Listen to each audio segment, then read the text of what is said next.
The shadow in the deep the Pacific Ocean stretched in all directions, endless and calm. The Titan-class aircraft carrier Vanguard cut through the waves, its massive deck loaded with fighter jets and armed crew.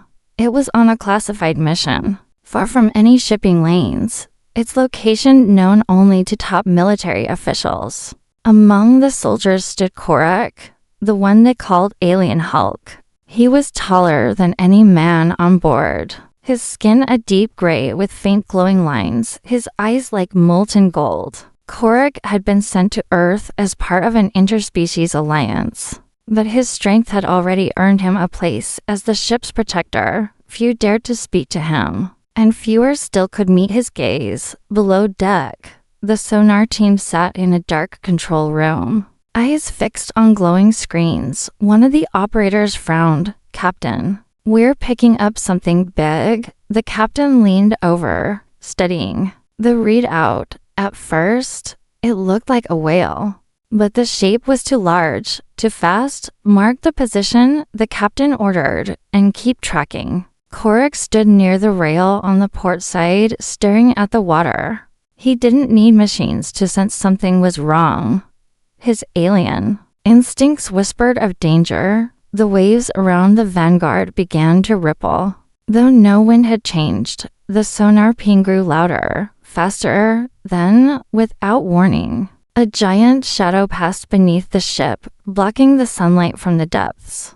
"Contact, dead ahead," the sonar operator shouted. The captain grabbed the radio. "All crew to battle stations. This is not a drill." Sailors ran across the deck, loading weapons. Fighter jets were prepped for launch, and gunners took their positions. The water in front of the Vanguard began to boil. A deep, rumbling sound echoed from below, so low it could be felt in the bones. Then it rose. A massive black shape burst from the ocean, sending walls of water crashing across the deck. It was the Megalodon, the ancient predator thought to be extinct for millions of years. Its jaws opened wide enough to swallow a truck. Rows of teeth glinting in the sun, the beast slammed into the hull, the impact shaking the carrier from bow to stern. Men stumbled, alarms blared, and metal groaned. Korak didn't flinch. He stepped forward, watching the monster's eyes. "That is not just a beast,"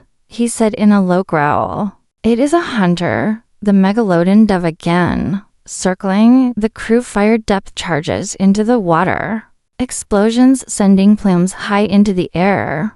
But the sea went still. Too still, suddenly. From the starboard side, the monster erupted again. Its massive tail smashed into the deck, sending a jet fighter skidding off into the ocean. Korak moved, faster than any human could, grabbing to sailors and tossing them clear before the impact crushed them. The captain's voice roared over the intercom. "Hold positions. Keep firing." Missiles streaked toward the beast, exploding against its armored hide. But it only seemed angrier. Korak's golden eyes narrowed. He had fought many enemies in the stars, but this was different.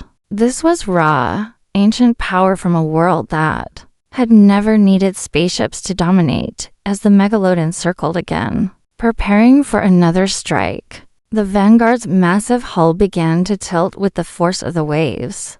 Water sprayed across the deck, soaking Korak's armor. He cracked his knuckles, his voice calm but deadly. "If it wants a fight, it will have one." The shadow in the deep moved closer. Every man on the carrier held his breath. And as the dark shape surged upward again, Korak leapt toward the edge, ready to meet the monster head-on. Astra's clash of jaunts. The Megalodon's massive head burst from the water again.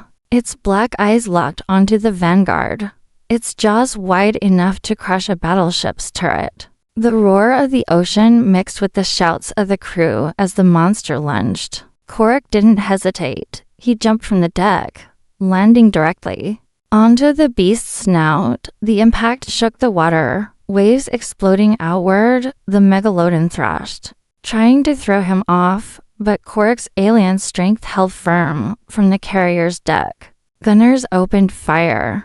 Missiles and heavy shells slammed into the monster's back, but its thick hide absorbed most of the damage. Korik gripped the Megalodon's jaw, his muscles straining. With a roar, he forced it closed and slammed his fist into its eye. The sea boiled with movement as the Megalodon dove, dragging Korik down into the cold, dark depths. The world above vanished in seconds, replaced by endless blue-green water. The pressure grew heavier with each meter they sank, but Korik didn't release his grip. The beast twisted and rolled, slamming him into jagged rock formations on the seafloor. Pain ripped through his side, but he ignored it. He reached for the alien's spear strapped to his back, its blade glowing faintly with energy. With a powerful thrust, he drove it into the Megalodon's flank. The monster bellowed underwater, the sound vibrating through Korik's bones. Blood clouded the water, but the Megalodon's fury only increased. It shot upward, breaking the surface with such force that a wall of water smashed into the Vanguard's deck. Sailors were thrown off their feet, some swept toward the railing. Korik clung to the creature's back, his armor dripping. The Megalodon dove again, spinning to dislodge him. The twisting currents tore at his grip, but he locked his legs around one of its dorsal ridges. The spear's blade flashed again as he drove it deep into the muscle near the gills. On the surface, the captain shouted orders: "Get helicopters in the air, keep firing." Gunfire rattled the water, tracer rounds glowing red as they struck the beast.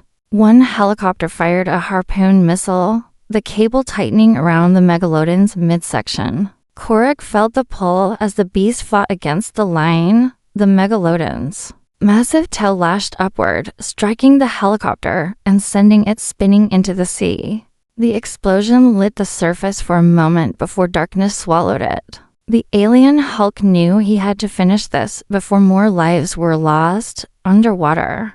Again, he swam toward the monster's head, gripping the edge of its mouth. The Megalodon opened wide, teeth like knives flashing in the dim light. It tried to swallow him whole, but Korik jammed his spear between its jaws, holding them apart. The beast thrashed wildly.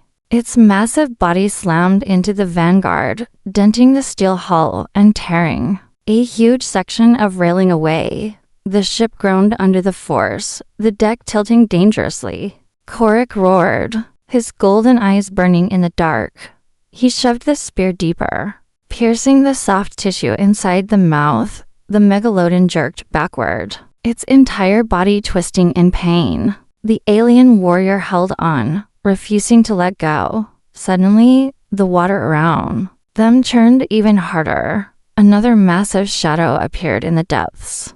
The crew watching from above gasped, "Dear God, there's another one," someone whispered. Korik's head snapped toward the movement. If a second Megalodon joined the fight, the Vanguard wouldn't last minutes. The first monster dove again, dragging him deeper toward the ocean floor, and somewhere in the dark, the second shadow began to rise. The last strike, deep ocean swallowed them. Cold pressure pushed against Korik's armor as the first Megalodon dragged him down. Above and to the side, the second massive shadow moved closer, circling two predators, each the size of a small warship, now had their eyes on the Vanguard. On the surface, the aircraft carrier groaned under the waves. Crews scrambled to secure lifeboats while gunners kept firing into the dark water. But they couldn't see Korik anymore. Only the sonar blips showed the violent dance below. Korik's grip on the spear tightened. The first Megalodon tried to crush him against the rocky ocean floor. He pushed off the seabed, flipping onto the monster's back. His alien lungs burned. Even his kind couldn't last forever in these depths. The second Megalodon struck, its jaws snapping at the first. The two titans clashed in a frenzy, the water churning into chaos. Korik was thrown free, spinning in the current. He grabbed a piece of jagged steel from a sunken wreck, gripping it alongside his spear. He knew this fight had to end now. The Vanguard was taking on water. If the Megalodons attacked together, the ship and every sailor on it would be lost. The beasts circled each other like ancient rivals. Korak swam toward the nearer one, the first predator he'd fought, and planted his feet on its gill ridge. With a roar that echoed even underwater, he activated the alien power core built into his armor. Blue-white light spread across his body, charging the spear with lethal energy. The Megalodon lunged at him again. Korak met it head-on, driving the glowing spear straight through the roof of its mouth. The ocean lit up with the blast. A pulse of alien energy ripped through the beast. It convulsed, tail thrashing violently, before sinking lifeless into the darkness below. The second Megalodon turned, jaws wide. Korak was drained from the first strike, his chest tight from lack of air. But he refused to retreat. He pushed upward toward the surface, baiting the predator to follow. Above, the crew saw a massive shadow rising fast. The captain shouted, "Clear the deck. It's coming up." The sea exploded as the second Megalodon breached. Its enormous body crashed down onto the Vanguard's deck, splitting steel and tossing fighter jets into the sea. Korak landed behind it, water streaming from his armor. He grabbed the jagged steel shard and charged. The beast turned its head, but he leapt onto its back and began hacking at the base of its skull. Blood and seawater sprayed across the deck. The monster bucked wildly, smashing into the carrier's tower. The crew fired point blank with everything they had: missiles, cannons, even handheld rifles. Korak struck again and again until the steel shard lodged deep. The Megalodon's roars turned into a low, shuddering rumble. With one final thrust, Korak severed the nerves at the base of its skull. The giant collapsed, sliding back into the ocean, leaving behind a battered, sinking carrier. Korak stood on the tilting deck, chest heaving. The sea around him turned red as the waves carried the two fallen beasts away. Helicopters swooped in, lowering rescue lines. Sailors climbed aboard while Korak carried the wounded to safety. When the last survivor was lifted off, he looked back at the broken ship. The Vanguard slipped beneath the waves, disappearing into the same depths where the monsters had rolled. As the rescue chopper pulled away, the captain turned to him. "That was the biggest thing I've ever seen. And you fought too." Korak's golden eyes stayed on the dark water. "If those were the biggest," he said slowly, "then the ocean still hides its true king." The crew went silent, and far below the waves, in the cold black, something enormous moved, watching.